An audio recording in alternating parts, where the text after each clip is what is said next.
Buenas tardes, gracias por estar aquí. Esta es la primera sesión de iRadio, es un espacio especializado en radio. Este año tendremos 12 sesiones de radio con un contenido dirigido para el área de radio, para todos los alumnos, como un primer público interesado, pero abierto para toda la facultad y todo el público, además, en general. Estas sesiones serán todos los miércoles, que están definidos en los afiches, en las redes sociales. También van a poder ubicar las fechas y la temática que vamos a tratar en estas sesiones especializadas. Debo recordarles que es probablemente la primera vez que hacemos una sesión de este tipo, especializada en radio, desde la academia, desde una universidad, y además estableciendo una plataforma continua de información académica con especialistas de radio. Es grato además empezar estas sesiones con dos invitados que tienen mucho que decirnos al respecto de la voz en general. Esa es nuestra primera idea, la voz. La voz como una información. Tenemos una de las voces más representativas de la radio informativa en el Perú. Y además conoceremos la importancia de la voz como idioma también, y la voz que debe tener esta presencia dentro de un país como el nuestro, multicultural, que se ha establecido gratamente desde hace poco, como una política pública casi, para transmitir los contenidos, y eso deben todos ustedes como comunicadores tenerlo muy claro, todos nuestros contenidos para todos los públicos. Públicos, ustedes saben, de diferentes lenguas, y que desde la perspectiva del Instituto de Radio y Televisión del Perú se ha establecido, como les dije antes, como una política directa para que los contenidos sean transmitidos también en otras lenguas como el quechua y el aymara. Vamos a empezar estas sesiones que van a ser completamente activas. Ustedes pueden intervenir con alguna pregunta en un momento. Nosotros estamos ávidos de estas participaciones, de esta entrevista. Esta es un espacio, si se quiere, pero de imaginación y sobre todo de inspiración. Probablemente ustedes que están en quinto, en cuarto, tenemos alumnos de ciclos muy tempranos, no conocen el área de radio a completo, tampoco lo que significa hacer radio. Bueno, aquí van a escuchar durante estas sesiones mucha pasión por hacer radio. Van a escuchar además las historias de los que hacemos radio y de los que hacen radio, y esperemos que ustedes, a través de esta inspiración, de esta inventiva, comiencen también a hacer radio en un espacio dedicado para ustedes. Ahora la dejo a Nelly para que presente a nuestro primer invitado, para que conozcamos un poco además de su trayectoria. Gracias, Alejandro. ¿Cómo están? Bienvenidos, chicos. La voz y el idioma en una radio informativa es el lema de este conversatorio. Tengo el gusto de presentar a una compañera, Carol Ruiz Salas, productora, periodista, egresada de esta casa de estudios, licenciada en comunicaciones, además reportera en el campo con la noticia, que es lo que más nos apasiona a nosotros, los comunicadores. Ella también trabajó en el Fondo Nacional de Desarrollo de la Educación del Ministerio de Trabajo, docente universitaria, y el cargo que actualmente ocupa ella es directora de noticiero quechua Yuhanchik. ¿Está bien pronunciado? Sí. Yuhanchik. Gracias. Y Hiwasanaka, que se emiten por Radio Nacional y TV Perú, del Instituto de Radio y Televisión Nacional del Perú. Es un gusto que estés con nosotros. Comparte, por favor, con los chicos de esta Escuela de Comunicaciones lo que has aprendido en el campo y en esta casa. Adelante. Okay, gracias, Nelly. Un gusto. Ayin yachu y mainayan. Ñuja Carol Mikani. ¿Saben lo que les he dicho? Los he saludado en quechua. Y el quechua es la segunda, una de las lenguas, mejor dicho, se los voy a decir, no es la segunda, porque siempre creo que hemos menospreciado nuestras 47 lenguas originarias. Tenemos 47 lenguas oficiales. El castellano no es la única lengua oficial. Entonces, el quechua es una de ellas y es prácticamente en el lugar de las lenguas la segunda, la que ocupa el segundo lugar, Y aunque ustedes no lo crean, y todos tenemos la idea de que los quechohablantes están en todo el Perú o están en la sierra, y estamos muy equivocados. Son 10 millones de habitantes, 1/3 de nuestra población es quechohablante. De ellos, 6 millones son quechohablantes nativos, no hablan otro idioma. Y 4 millones hablan 2 idiomas, el quechua o el castellano, a veces trilingües, hasta el aymara. Durante todos estos años hemos visto relegadas nuestras lenguas, y el quechua, el mayor número de quechohablantes, aunque ustedes no lo crean, está acá en Lima. Sí, está acá en Lima. Después de la etapa de violencia terrorista que hubo en nuestro país, muchos migraron, huyendo de esa violencia y buscando una vida mejor.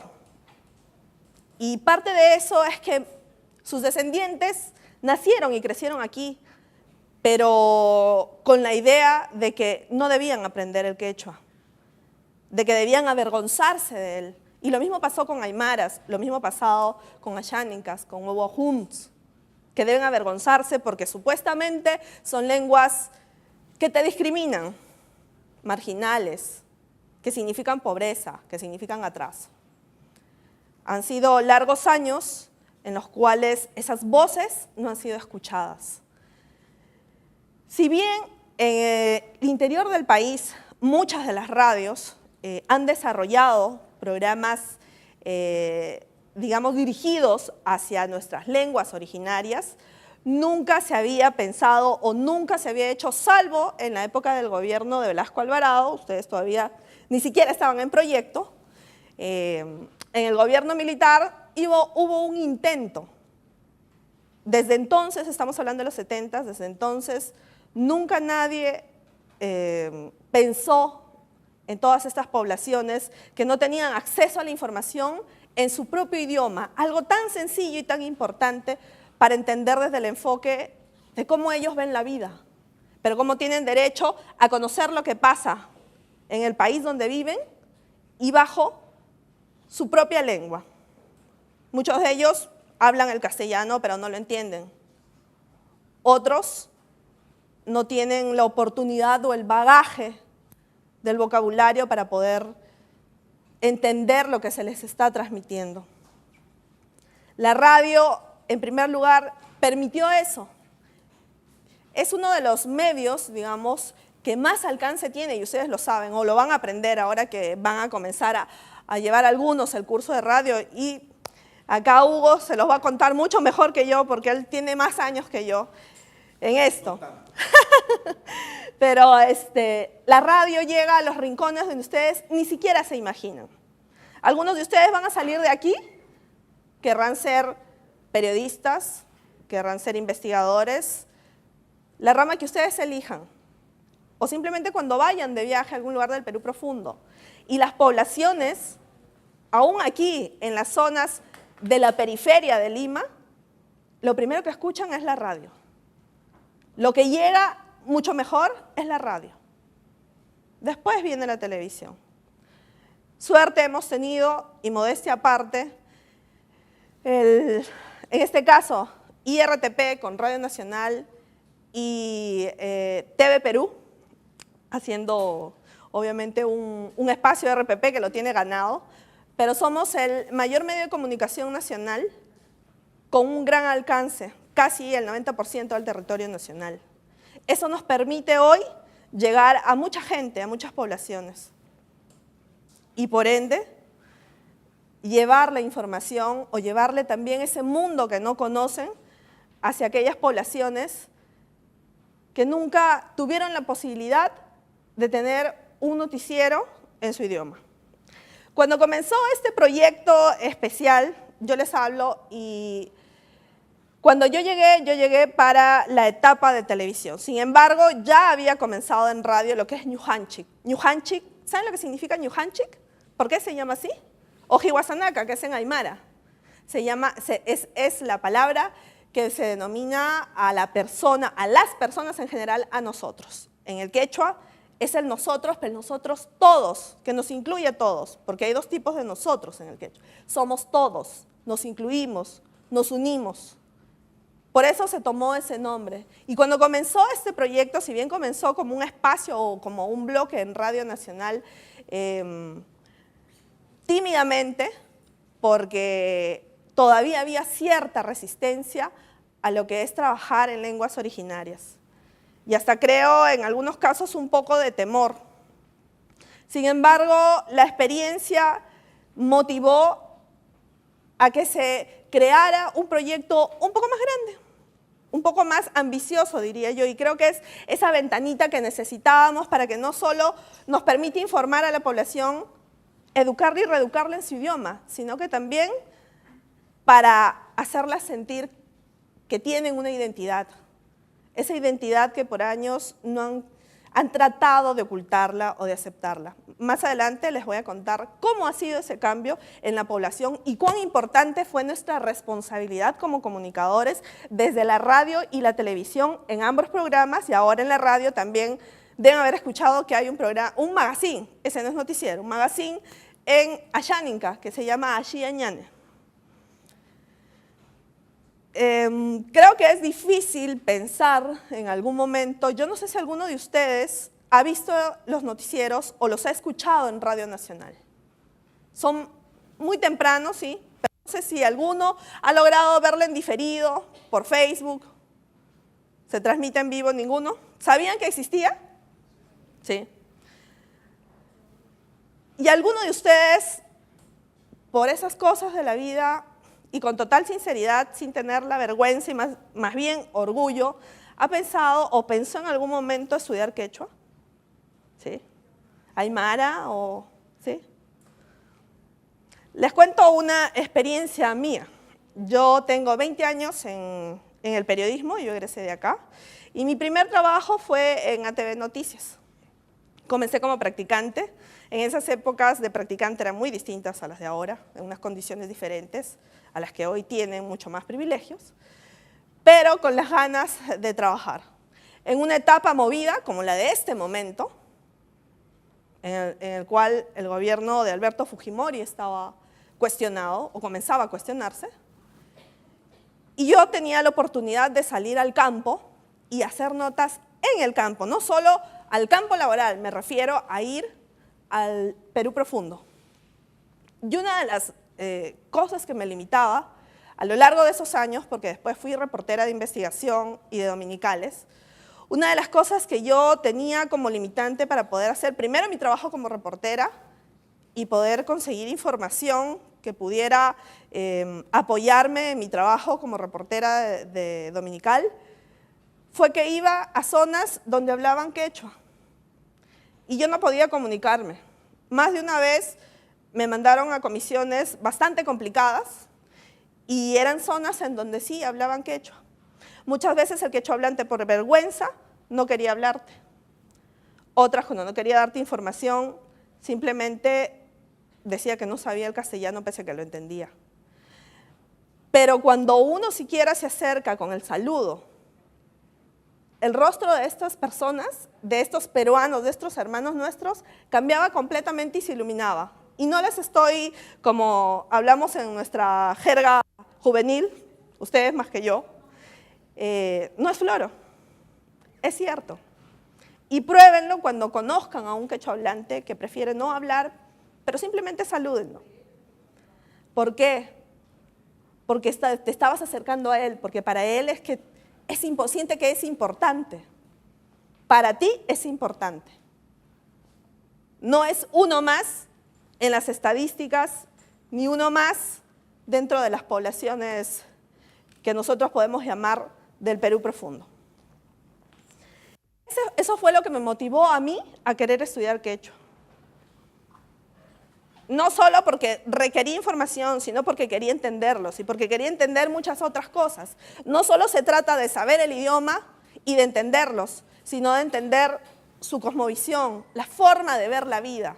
Si nosotros entendiéramos eso como citadinos, tal vez muchos de los conflictos sociales que hoy vemos ni siquiera existirían. O fuera una conversación de entendimiento, en verdad, de comprender cómo ellos conviven con la naturaleza, cómo para ellos todo tiene vida. mientras que para nosotros tal vez el agua es un simple elemento que tenemos todos los días en casa y nada más.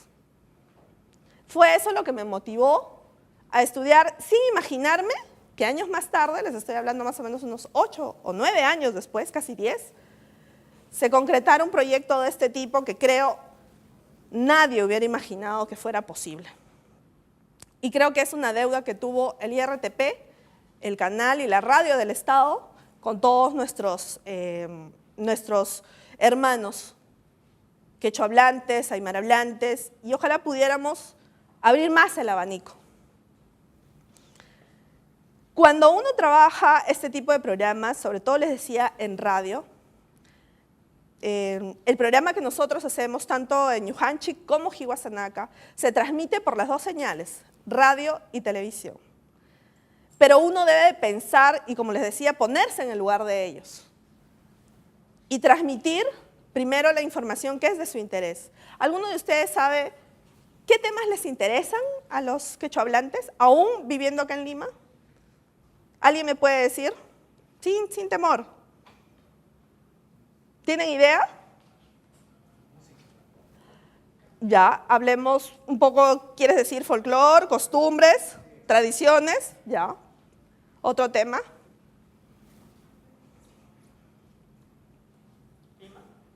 Clima. Así es. ¿Otro tema? ¿Qué es lo que está pasando? ¿Ya? ¿Qué es lo que está pasando en el mundo? También. Nosotros podríamos pensar que a ellos no les importan ciertos temas, pero en este caso, política nacional, ustedes, ahora hay mucho acceso a información, aunque no lo crean, pero no la tienen ellos en su idioma. ¿Cómo entender lo que está pasando? Mañana, cuando yo llegue al noticiero, nosotros trabajamos de madrugada para que el noticiero salga Hiwasanaca a las 5 de la mañana y Ñujanchik a las 5:30. Mañana, lo primero que nosotros tenemos que hacer, obviamente, es hablar de la coyuntura, pero bajo esa percepción que hoy ellos quieren saber. Tal vez para ellos es lejano, pero sí les interesa, porque también incide en sus regiones en ese momento. Por ejemplo, la crisis de hoy incide en los programas sociales, a los que muchos de ellos también son beneficiados. Incide en las autoridades, que a ellos los gobiernan. Y también podrán entender, lamentablemente, cómo es que el Estado no llega. ¿Por qué el Estado no llega hasta donde ellos? Porque simplemente hay corrupción enquistada. Triste, pero ellos ahora conocen todo eso en su idioma. Como les decía, nosotros en el noticiero pensamos en lo que ellos también quieren decir. Nos hemos atrevido a tener entrevistas en quechua, algunas también dobladas. No es sencillo, no es fácil, pero sí es posible. Y precisamente también sobre temas que interesan, cercanos a ellos. No necesariamente podemos relacionarlos, creo que todo el tiempo relacionamos al quechohablante con la música folclórica, creo yo, ¿no? Con las costumbres y las tradiciones. Pero el trabajo que hacemos en IRTP nos ha demostrado que va más allá. Incluimos a esto redes sociales. Ese también es nuestro termómetro, digamos, para saber a quiénes llegamos. Y aunque ustedes no lo crean, los programas tanto en radio como en televisión, a pesar del horario y pese a que también están transmitidos en diferido, el mayor número de gente que lo sigue, podríamos pensar que es gente mayor, ¿no? A partir de los 50 años, 60 años, porque relacionamos al quechohablante más o menos a esa edad, digamos. Aunque ustedes no lo crean, los que más nos siguen son jóvenes de 25 a 35 años. La aparición de Ñujanchik como el primer programa en lengua originaria nos ha demostrado también que el llevar sus voces y el hablarles en su idioma les permite sentirse orgullosos. Cuando se comenzó a hacer el casting para los conductores, tímidamente muchos en IRTP, muchos trabajadores, recién comenzaban a decir, ¿y yo puedo participar? Gente que nunca había mencionado que sabía hablar quechua. Y comenzaron a saltar como conejos, ¿eh? Salían y todo el mundo nos sorprendíamos porque tantos años trabajando y solo pocos, tal vez algunos lo sabían, y otros nos sorprendíamos. Entonces, la experiencia en lenguas nos lleva a eso. Y creo que son satisfacciones que podemos darnos en el día a día. No los estamos dejando atrás. La radio es un medio poderosísimo. La señal, las ondas de radio llegan, como les digo, hasta los rincones más profundos. ¿Qué hace el hombre de campo? Se levanta muy temprano. Y mientras nosotros aún dormimos, por eso la respuesta a por qué Ñujan Chiquiji Guasanaka se transmiten en horario casi de madrugada, y muchos quisieran mucho más temprano, otros han pedido tarde para poder aprender del idioma, pero la razón es que ambos productos están hechos para la población quechohablante. Por eso es que tampoco tiene subtítulos. Y además de eso, porque ellos se levantan muy temprano, van al campo temprano, a las 4 de la mañana, a las 4:30 de la mañana, y muchos llevan una radio consigo. Hoy tienen la información en su idioma, como les decía. Hoy sienten que su voz es escuchada. Esa es la experiencia que yo les puedo contar. Nunca imaginé que 10 años después de haberme embarcado en la locura de estudiar quechua, porque se los digo así, cada vez que me preguntaban, cada vez que yo decía o contaba que estudiaba quechua, me miraban como bicho raro y me decían, ¿y por qué estudias quechua? ¿Por qué no inglés? Sí, había estudiado inglés. ¿Por qué no otro idioma? No. Porque quiero aprenderlo, porque es mi identidad. Yo soy provinciana, pero he vivido casi toda mi vida en Lima. Y porque creo que no debemos perderla. Y si está en nosotros como comunicadores, comenzar por ese granito de arena y atrevernos a hacer programas o productos innovadores, y que además pensemos en aquellos que no tienen la posibilidad de poder tener información real, hasta educación real, en su idioma, entonces creo que parte de nuestra función, y sobre todo como periodistas, no está completa. Atrévanse. No le tengan temor a los cambios. Ese fue un cambio difícil, pero para nuestro trabajo y nuestro esfuerzo ha tenido premios. El año pasado hemos tenido 3 premios. Creatividad empresarial, 2 de creatividad empresarial, se nos ha reconocido como gestión en buenas prácticas y también como distinción a personalidad meritoria, aparte de la Embajada de Francia. No se los digo por alardear, ni por decirles que tenemos premios, sino porque el esfuerzo y el trabajo, y sobre todo hacer patria de esa manera, tiene su recompensa y sus frutos. Y porque sabemos que estamos haciendo el esfuerzo de poder cambiar la mentalidad y cambiar el perfil de esta sociedad que cree que lo que es nuestro, lo que es nuestra identidad y lo que es nuestro idioma y nuestras costumbres simplemente tienen un valor negativo, y no es así. No sé si alguno de ustedes tiene alguna pregunta. Vale la pena, Carol, vale la pena mencionar que ambos noticieros son producidos y dirigidos por personas quechohablantes y aymaras hablantes. Sí. Es un noticiero con varios formatos y podemos trabajar muchísimo más. Esto es solo el inicio de lo que se puede hacer en radio. Hay formatos preestablecidos. Así es. Busquemos explorar y hacer más cosas en radio. Aprovechemos también nuestra identidad. ¿A qué hora se transmite? Bueno, Hiwasanaka es a las 5 de la mañana y New Hanchik a las 5:30, pero como sé que duermen, todavía es ahora, entonces tenemos un convenio con Correo por el cual pueden verlo en cualquier momento. Lo transmite en vivo en Facebook y también nosotros en nuestras redes sociales, Twitter y Facebook también tenemos. Las dos redes sociales evidentemente son en el idioma. No se usa absolutamente para nada el español. No Precisamente porque mucha gente nos ha dicho y nos escribe en el Facebook y nos pone, pero ¿por qué no ponen subtítulos? Estaría perdiendo ambos productos o ambas innovaciones la esencia para lo que fueron creados. Por años el quechohablante fue obligado a ver información en castellano y no se le puso letras. Es más, el quechohablante, para el quechohablante no es fácil leer en el quechua.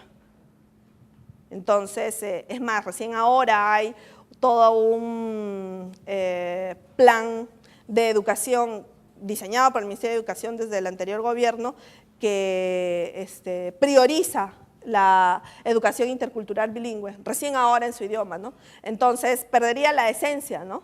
No es ser egoístas, pero sí creo que es darle su lugar, ¿no? Es el momento de aprender el quechua. Gracias, Caro, por tu participación. ustedes. Caro Ruiz Salas.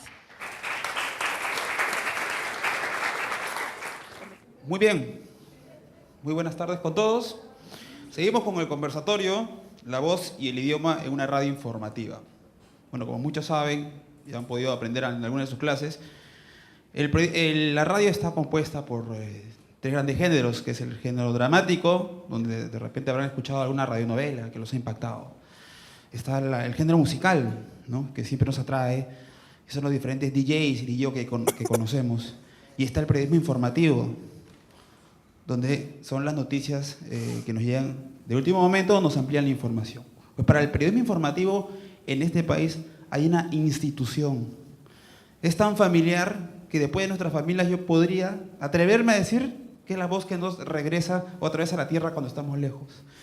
Por eso es difícil para mí, y a la vez es un placer representar a don Hugo Viladegut Bush, que de repente por el nombre no lo van a relacionar mucho con la radio, pero apenas lo escuchen se van a dar cuenta y van a sentir esa familiaridad. Así que bienvenido, don Hugo. Muchas gracias. Muy agradecido. Queridos jóvenes, muy buenas tardes. Es un placer para mí compartir algunas experiencias con ustedes, producto de investigaciones y producto de observaciones mismas en la experiencia de la radio. En realidad hay tanto que hablar de la radio, ¿no?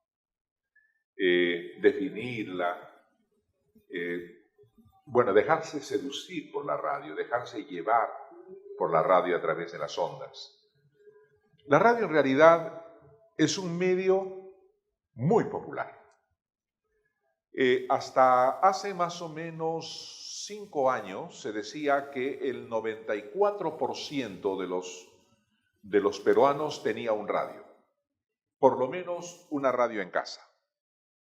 Pero cuando se iba hacia la definición personal decían que cada persona tenía su propia radio y que en realidad lo que deseaba el oyente era dejarse acompañar por la radio, ser el confidente de la radio. Bueno, pues creo que la radio desde que comenzó, desde que se inventó en el año 1911, se están disputando en este momento, aunque se dice que Nikola Tesla en el año 1949 le devolvieron la inventiva de la radio, cuando en realidad Guglielmo Marconi gana el premio Nobel de física por haber inventado la radio en el año 1911. Bueno, desde aquella vez ha pasado tantísima agua bajo el puente. Para entrar básicamente a la voz, tenemos que necesariamente ver un poco el entorno, ver sobre qué carril o sobre qué riel estamos caminando. Y esos son los principios científicos que hacen posible la radio. Más de uno se reirá como alguna vez, cuando defendía mi tesis en la Universidad de San Marcos, decía, pero ¿Qué cosa usted está hablando ahora aquí en San Marcos acerca de la locución? ¿Qué relevante para un doctorado es la locución? Yo le dije, doctor Valer, que era el jurado, le agradezco su pregunta porque me permite despejar una gran duda. La radio es el más importante de los medios de comunicación que hay. 94% de la población confiesa tener radio y casi el 100% tiene un radio personal, de ese 94%. Primer ítem. Segundo ítem, no hay locutores graduados. Tercer ítem, los jóvenes comunicadores casi renuncian a la titulación porque justamente tienen un concepto como el suyo, que el título no les va a valer absolutamente de nada. Yo le aseguro, señor Valer, de que usted está equivocado. He creado un método a través de muchos años para enseñar lo que es la locución. Eso me cuesta sangre, sudor y lágrimas, pero sobre todo me cuesta mucho observar las voces para formarlas y acomodarlas al medio radio. La radio se inventó para vencer el tiempo y el espacio. La radio se inventó para acompañar al público y para trasladarle otras geografías, otras mentes, para integrar a los pueblos. Acaba de comunicarnos, acaba de contarnos su experiencia la conferencista anterior. Nos hablaba de Ñujanchis, que es un programa que quiere decir nosotros. Cuando hablamos en plural del yo personal, estamos hablando de un conjunto, ni siquiera de personas, sino de mosaicos que se acomodan en un gran mapa y que hacen una sola nación. El problema es que a veces puede haber dos grandes realidades que duermen en la misma cama, pero de espaldas. Y eso pasa con la costa y la sierra. Entonces, vivimos de espaldas los unos con los otros. Pero la radio no distingue esas cosas. La radio simplemente da sus contenidos, viaja en las ondas, integra a las personas, escucha a las personas y trae ese mensaje a esa cajita que hace posible la comunicación. Desde que se inventó la radio en 1911 han sucedido muchos hechos, hasta el momento actual. Hoy nos estamos informando de la renuncia del presidente de la República y casi inmediatamente después de la respuesta de algunos parlamentarios que dicen que no van a aceptar la renuncia y que lo van a vacar legalmente. Bueno, eso nos transmite la radio, la coyuntura política actual. Cuando se inventó la radio, la cosa más importante fue cuando en el año 1927 o 28, el Titanic, que es la nave que se estaba hundiendo en los mares bravísimos del Atlántico, había un transmisor de radio ahí que simplemente escribía con líneas y puntos y decía SOS. SOS, y por mucho tiempo todos querían saber qué cosa era ese SOS, que se generalizó, se mundializó y ahora significa eso. ¿Qué significa? Auxilio. Pero en realidad no significa eso, significa save our souls, salven nuestras almas. Y entonces nace la radio en esas circunstancias tan difíciles para el mundo entero. Primer hecho histórico por el que la radio se define o por el que la radio define su objetivo. El segundo hecho histórico de repente ocurre en nuestro país en circunstancias un poco más felices. Y voy a contarles la anécdota. Se inventa como gran formato el radioteatro. Y el radioteatro embeleza, embruja, seduce a todas las personas que le escuchaban. No había las radios personales que hoy tenemos, porque todos Contamos con una radio en el celular, contamos una radio en el pequeñito dispositivo ese que se llama el MP3, contamos con una radio de repente en la mesa de noche, algunos en el equipo de sonido de la sala. Tenemos diferentes formas de radio. Pero en ese entonces las radios eran unas inmensidades a las que se les llamaba catedral. Y entonces en esos muebles inmensos que estaban accionados a tubos, se transmitía una novela llamada El Derecho de Nacer y secuestraba a todas las personas. Yo tendría más o menos 7 años o 6 años cuando no me permitían escuchar porque decían que era una novela para mayores. 6 años tenía. Pero todo el barrio estaba reunido en la casa porque pocos tenían radio. La radio era un artículo de lujo, era un artículo muy caro. Y entonces, el Derecho de Nacer secuestraba a las personas y todo el vecindario estaba en torno a esa radio. Y esa radio transmitía ese contenido que era muy interesante.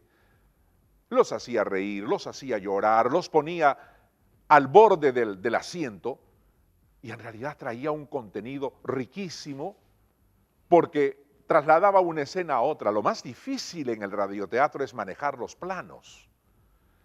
Y manejar las circunstancias, manejar las voces en primer plano, segundo plano, tercer plano, cuarto plano, y manejar los escenarios y las transiciones. Una de las grandes tareas de los libretistas es eliminar al narrador, porque el narrador es una suerte de ruido, pero ¿cómo hacer las transiciones sin el narrador? Y ahí está la destreza del libretista, ¿no? Bueno, en El Derecho de Nacer, sucedía eso, que el público estaba secuestrado y entonces los cines asociados de Lima formaron una cámara y dijeron, tenemos que hablar con la cámara de radiodifusión para que no nos afecte. Ya habían varias radios en Lima, estamos hablando de los años 1958, 1959. Y entonces sucede de que se ponen de acuerdo y les dan el derecho de transmisión a los cinemas. Y entonces en el cartel decía, hoy día, digamos, El Aventurero con Pedro Infante, pero como preliminar el Derecho de Nacer a las 7 en punto. Y a las 7 en punto estaba toda la gente en el set, en el teatro, escuchando El Derecho de Nacer antes de espectar la película que venía de fondo. Es decir, se ofrecían 2 espectáculos, El Derecho de Nacer en audio y la película que venía de fondo. Tercer hecho histórico que ocurre en nuestro país, la experiencia personal. Era por entonces el cólera, una enfermedad que nadie conocía, ni teníamos una noción remota de lo que era el cólera. Sabíamos que existía el cólera porque la Biblia lo narraba y porque alguna noticia remota de la India nos traía de vez en cuando el rebrote del cólera en ese país. Pero de ahí no sabíamos más qué cosa era el cólera.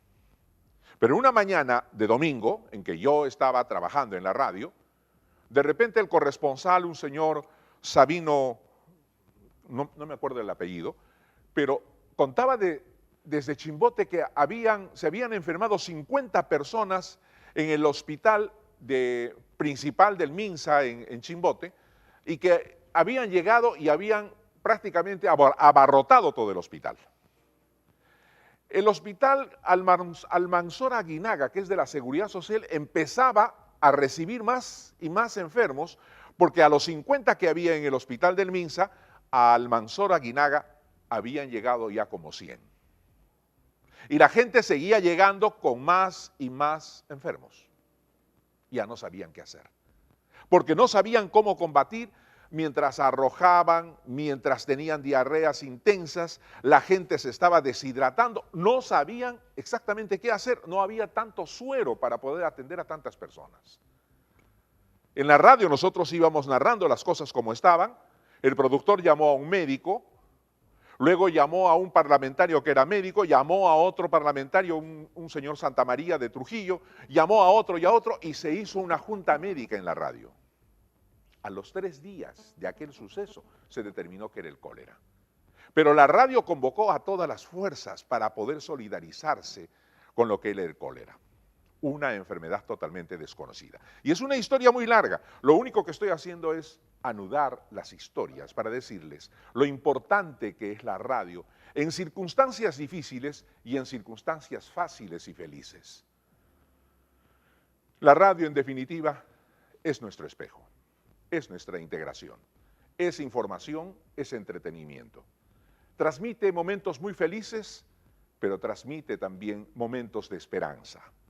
Cuando me dicen qué cosa le gusta más de la radio, yo digo porque transmite esperanza. Y es que aquella persona que pierde un perro y que quiere encontrarlo, utiliza las ondas de la radio para ubicar su perro. De repente nos puede parecer hasta cómico. Pero esa esperanza está en esa persona que busca a su perro a través de las ondas de la radio.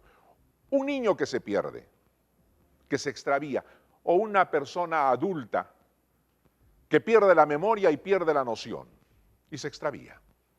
Entonces la radio de repente solo sirve para ese nexo en ese momento, pero se convierte en una integración para todos porque a todos nos conmueve esa historia. En resumen, la radio es nuestra propia historia, es nuestro espejo, es nuestra manera de ser, es la idiosincrasia de la gente, es, como se dice, nuestra identidad. La radio se deprimió en cierto momento de su historia. ¿Cuándo se deprime la radio? Cuando aparece la televisión y empieza a robarle ciertos formatos. Por ejemplo, la música, por ejemplo, las radionovelas, los informativos, empieza a robarle la televisión. Y la radio entra en una profunda depresión. Esa depresión más o menos ocurre a partir del año 1965 hasta el año 70, en que la época dorada de la radio eran las radionovelas. Yo recuerdo muy bien cuando Radio La Crónica decía, a toda hora y en todo momento transmitía radionovelas. Y decía esto: entre novela y novela, noticias en el intermedio. Y transmitía un pequeño boletín de 5 minutos de noticias. Esa era Radio La Crónica. Bueno, esa depresión hizo que los teóricos de la radio empezaran a estudiarla, porque la radio es el vehículo más masivo, pero el menos estudiado. Es el más popular, pero al que nadie le presta atención para investigarla. Pero esa depresión hizo que los investigadores se interesaran y empezaran a investigar qué es la radio, cómo hacerla más útil y cómo desarrollarla. Así tenemos que la radio ingresa pues en la investigación científica y se crea toda una teoría. Se crea una teoría, se crean renovadas formas de transmisión de mensajes. La noticia y el reporte son las dos cosas que aparecen en el escenario como la cosa más importante, porque hasta entonces la radio se circunscribía al cuadrilátero donde estaba la cabina. Y entonces nunca se había experimentado de cómo salir de ese cuadrilátero. Y entonces por primera vez se inventa el reporte. ¿Y qué es el reporte? Cuando hay un reportero que sale afuera, utiliza la línea D400 y transmite el hecho desde el lugar del acontecimiento. Un gran suceso. Descubren que ese era el camino a seguir para que la radio salga de la depresión. Aparece entonces en ese escenario dos cosas. Un conflicto de intereses entre periodistas y locutores, porque los periodistas se meten en la radio cuando saben que el reporte es un gran vehículo de impacto, que se puede hacer periodismo a través de la radio.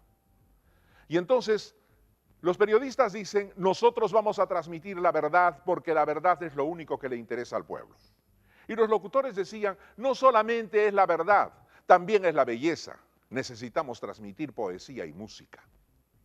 Y entonces los dos sectores se ponen en conflicto y entonces nace un prototipo de profesional totalmente diferente, que no es periodista, tampoco es radio, pero que tiene de las dos profesiones. Ese otro prototipo es el comunicador, por eso es que nacen las ciencias de la comunicación. Tengo un poquito más de tiempo que los veo un poco inquietos. No, no hay problema. Seguimos. ¿10 minutos más? Ok. Forma o fondo. La depresión de la radio hace que la radio entre en una confusión. Y entonces empiezan a desarrollarse formatos de conversación. Nace lo que se llama la entrevista. Aparece un señor llamado Alfonso Tealdo y en Radio Panamericana inicia una serie que se llama Pulso, que fue la primera creación para radio en Radio Panamericana.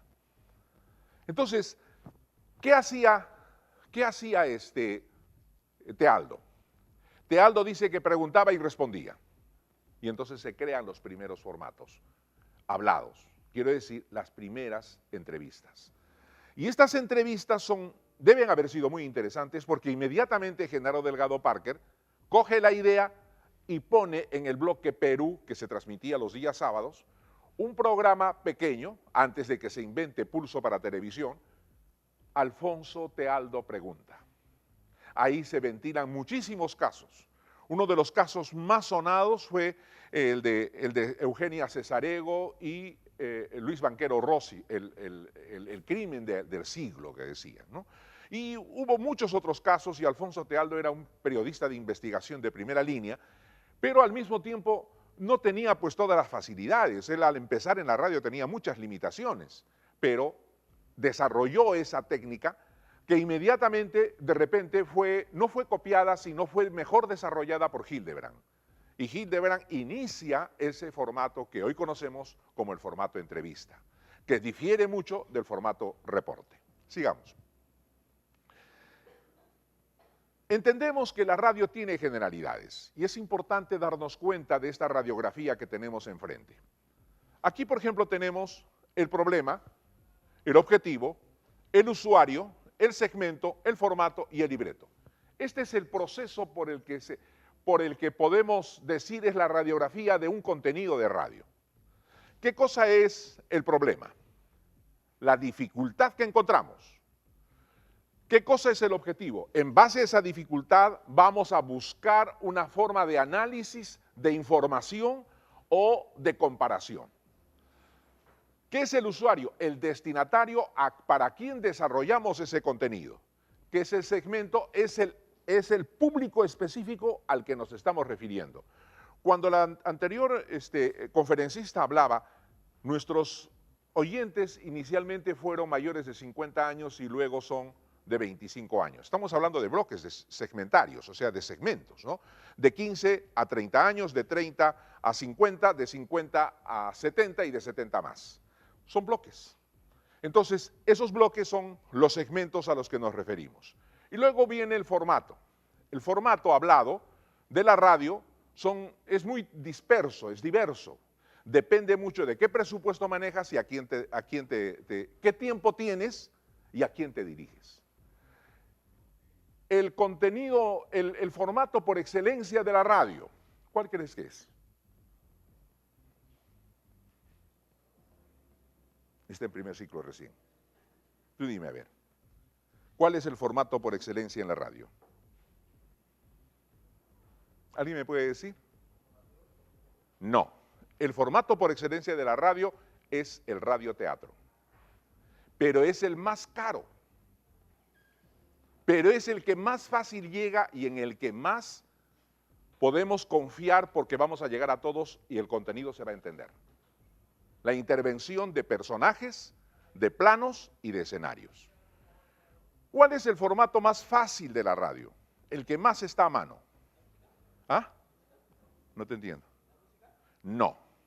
Es el monólogo. Habla una sola persona, dice muchas cosas, pero en ese monólogo hay diferentes cosas. A ver, sigamos a ver. La teoría está constituida por una serie de supuestos científicos y el lenguaje de la radio es caliente. La televisión, en cambio, tiene un lenguaje frío. Pero veamos qué cosa es lenguaje caliente. El lenguaje caliente es como cuando uno le declara su amor a una chica. Y entonces ella se interesa, se hace la que no escucha, pero que escucha. Entonces, ese es el lenguaje caliente, de boca a oído. El lenguaje caliente significa que ya no es posible regresar. En este momento ya no podemos hablar de eso porque la tecnología está haciendo que se rebobine por diferentes formas. La nueva radio, que en este momento es la radio digital, utiliza un receptor que parece ser un pequeño computador. Ese pequeño computador puede rebobinar la programación de la hora, puede rebobinar la programación de las 7 horas anteriores, puede rebobinar la programación de 15 días atrás y puede contener, además de la transmisión en directo, algunos clásicos. Todos esos canales tiene la radio digital en una sola cosa. Ese es el nuevo receptor del futuro, pero utiliza la AM en estéreo, desecha por completo la FM. Sin embargo, ahora último han aparecido las radios 2.0 y las radios 3.0. Las radios 2.0 son aquellas emisoras clásicas que tienen prolongación en Internet. Las radios 3.0 son las radios hechas en Internet para Internet. ¿Cuál es la diferencia entre ambos? La diferencia entre ambos está en que la radio 2.0 sigue transmitiendo para Internet como sigue transmitiendo para el aire a través de sus transmisores, sus repetidoras y todo lo que tengamos que ver y lo que llegamos a recibir en nuestros dispositivos MP3 o en los radios que tenemos en casa. El otro no, solamente es para computador y viaja a través de la Internet a los smartphones o a todos los dispositivos que tienen Internet. Ahora, la radio 2.0 y la 3.0 tiene una diferencia también, y es que la radio 2.0 tiene muy poca posibilidad de retorno. La radio 3.0, en cambio, está mezclada con Facebook, está mezclada con las redes sociales y está mezclada, además de eso, con un retorno casi inmediato frente a determinadas preguntas. Esa es la diferencia entre las dos. ¿Qué más tenemos? A ver. Vamos a ver ahora algunos formatos. Los 3 principales, les decía, el monólogo. El monólogo tiene tres variantes. Esas variantes son la charla que tenemos ahí y dice, ¿cómo escribir para el oído sin caer en el aburrimiento? Vamos a hacer este formato definiendo qué cosa es una charla, pero vamos a tratar de definirla en el contenido mismo de la charla. ¿Cómo escribir para el oído sin caer en el aburrimiento? El aburrimiento es un pozo oscuro, el rincón de castigo en la radio. Si usted escribe para radio o pretende hacerlo, tiene que estar advertido. ¿Es usted de los que escribe para ser leído? La radio es una caja de Pandora, atractiva y esquiva para quien no la conoce. Para acercarnos a ella debemos situarnos en su corazón, ahí donde se procesan los mensajes. Entonces escriba para ser oído pensando que quien lee el texto que usted escribe llegará al oyente. ¿Es usted? Perdón, me estás confundiendo. Escribir un guión de radio tiene por característica reproducir el lenguaje humano. El lenguaje humano no tiene complicaciones. ¿Cómo habla usted? Podríamos decir con muchos puntos seguidos, con oraciones completas, casi siempre con muchos puntos y aparte. Hablar de manera natural y desplegar lo hablado sobre el papel es desde luego aburrido. Es que no nos interesa lo que el oyente repase lo que le decimos al oído, nos interesa su interés. Vamos a desovillar un poco esto. Si nosotros escribimos para un guión de radio con más de 20 palabras, estamos perdiendo 2 cosas, credibilidad y posibilidad de depósito en la mente. Es decir, no vamos a tener recordabilidad. Si nosotros escribimos con una frase con 22 palabras, la posibilidad de recordación se reduce al 76%. Si escribimos una frase con 23 palabras, la recordabilidad baja a 70%. 24 palabras significa que solo vamos a recordar 66% y 25 palabras. ya solo estamos hablando del 60%. ¿Cómo tenemos que escribir? Con frases cortas, no más de 20 palabras, comprobado. Y entonces si nosotros escribimos con muchos puntos seguidos, con toda seguridad, vamos a obtener dos cosas: credibilidad, fidelidad y neutralidad. La clase da para más, pero siento que estoy cansando, el tiempo se me ha agotado. Habrá otra oportunidad para seguir charlando sobre lo que es una pasión, la radio. Muchas gracias.